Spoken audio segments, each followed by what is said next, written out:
Goejoen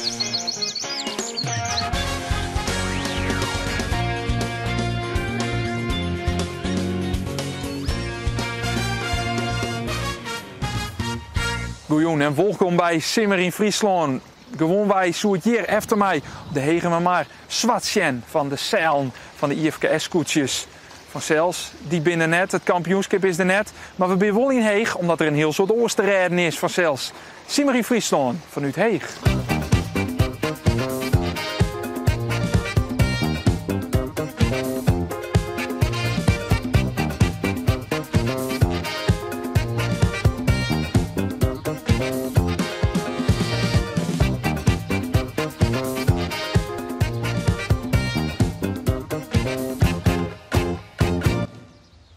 Heeg is een heel soort wetter van Cels, maar het had ook een smoek centrum.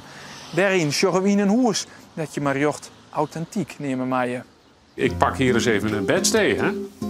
Tuurlijk. Dit zijn toch keer, maar dat je een bedstee dit is toch ontzettend leuk dat je hier en vooral de band die vinden dit fantastisch om hier in de nacht door te brengen. Ja, want en als we hier dan zitten te kletsen, dan ja, is het voor hen een feest.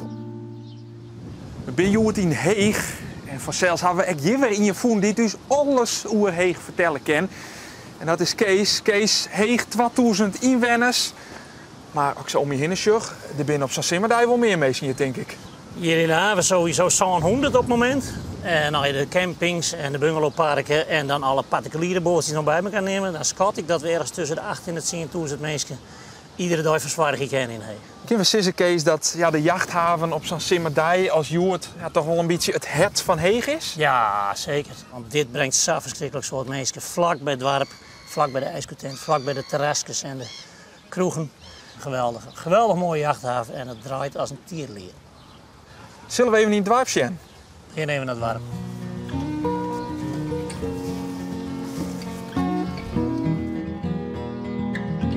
Vertel me eens correct in de jachthaven hoor, ja, de jeugd die het vroeger in het centrum van het dorp lei, dat wie hier dus? Dat wie hier bij u voor de wal en daar voor de openbare wal en dan leidt 8 jochen dik en ze sliepen op een wal en daar wie ik net toiletten, dus ze doen hun behoefte daar ik. Ja, dat wie net meer te doen. Nou ja, dat is de reden waarom de Psanthaven ontstond is. En waarom leiden die dan hier? Want wat wie hier te redden? Nou, die kwamen voor het ding waar wij nou voor staan. En dat is dat wal. Dat is dit gebouw? Dat is dit gebouw. Dat is aan de boetenkant nou net vol van de scherm. Maar hier binnenin is een fantastisch mooie boerderijdisco.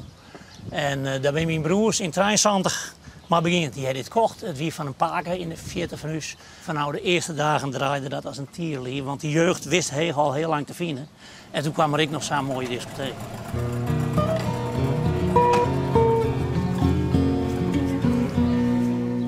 Je kan in Heeg hier over het wetter zielen.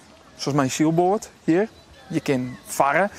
Maar dat doen ze hier net al innig. De kist hier over het wetter vliegen.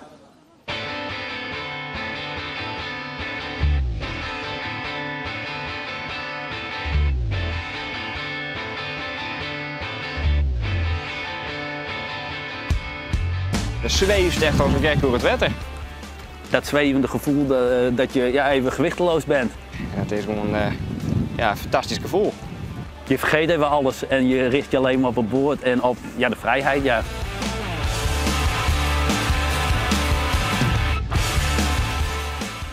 We zijn hier vandaag aan het ivoilen, is op een piepruim boord met een mast met vleugels eronder zijn wij over het water aan het vliegen. We hebben controle erin houden. Dus we hebben in totaal 16 stand. Wat de morgens net hadden dan 20 km per uur, want dan heeft een vaarbewijs nodig. Dus daar moeten wij rekening mee houden.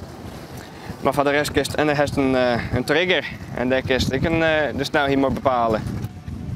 En als dan een liets druk je op de achterkant juist van de plank, ja, dan vleet de lucht al in.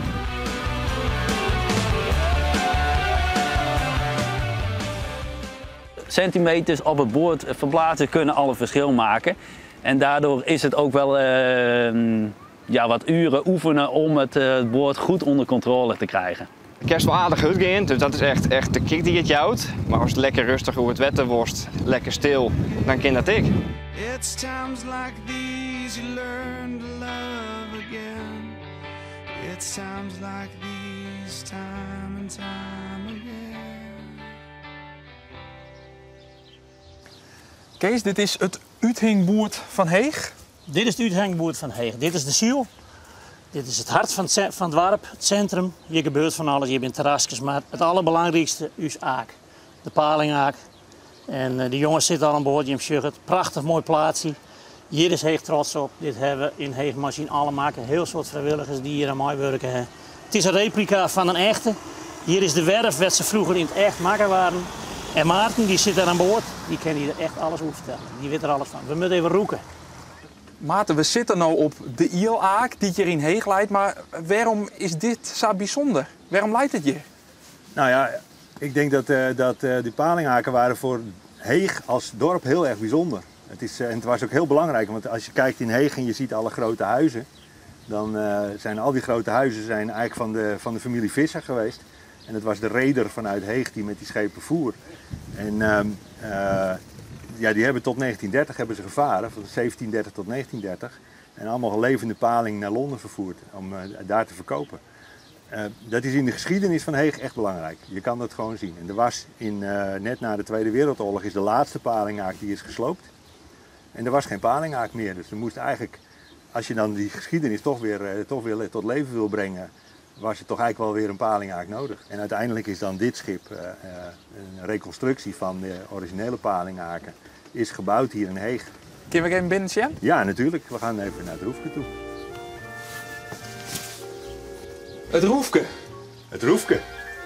Ja, ik kan het missen voor zelfs. Nee. Dit is echt, zoals die hier lagen, ja. Het Roefke, hoe dat eruit zag. Ja, exact. Ja, het was helemaal zoals de kapitein eigenlijk leefde. Die leefde in het Roefke. Nou ja, wie achter jou hangt, dat is een foto van de laatste schipper van de Cornelis Kiekers. Oh ja. En zijn originele pet er ook nog boven. Echt nog? Dat is Wiebe Mulder. En die heeft de laatste jaren op de Cornelis Kiekers, die eigenlijk model heeft gestaan voor dit schip, heeft hij gevaren. Als kapitein. Kees, Tiergetank. We gaan een beetje een inshore gekregen in Heeg. Nog geen 2000 inwoners, maar een heel soort te redden. Bedankt voor de plakken die we share mochten. En ik zou zeggen, er nog een hele mooie simmer van. Dankjewel en ik zou zeggen, kom maar gauw weer eens. Doch wel zeker. Dank u wel. Vlakbij werd de Ielaak hier in Heeg leidt. Staan er twee hele smoeke huisjes. Eigenlijk Tjenoer, de werf. En bij een van die huisjes maken we even binnen, Sjen. Wat wel een mooi verhaal om zitten zoenjes is. Ze staan dicht bij de Ielaak. Goeiedag. Goedemiddag. Komt erin. Maar we binnen, Sjen? Ja, komt erin. Stap erin, ja. Stap erin. Ja. Prachtig. En echt authentiek. Ja. En dat het nog authentiek is, dat komt eigenlijk door armoede. Want mensen hadden gewoon geen geld om het te veranderen, te vernieuwen. En daar ben ik ontzettend blij om. Ik pak hier eens even een bedstee, hè? Tuurlijk. Dit zijn keer, maar dat je een bedstee dit is toch ontzettend leuk. Dat je hier, en vooral de band, die vinden dit fantastisch om hier in de nacht door te brengen. Ja, want als we hier dan zitten te kletsen, dan is het voor hen een feest. Een lekker plekje hoor. Ja. Ja. Daar kun je wel bij je sliep vallen. Daar kan je bij je sliep vallen, precies. Ja. Nou ja, en een schouw ook. Hè. Ik bedoel, het is allemaal, er zijn mooiere schouwen, maar het is zo origineel. Het is zo en het is ook puur. Hè. Ik bedoel, hier straalt ook geen rijkdom van uit, hè, want dit waren arbeiders.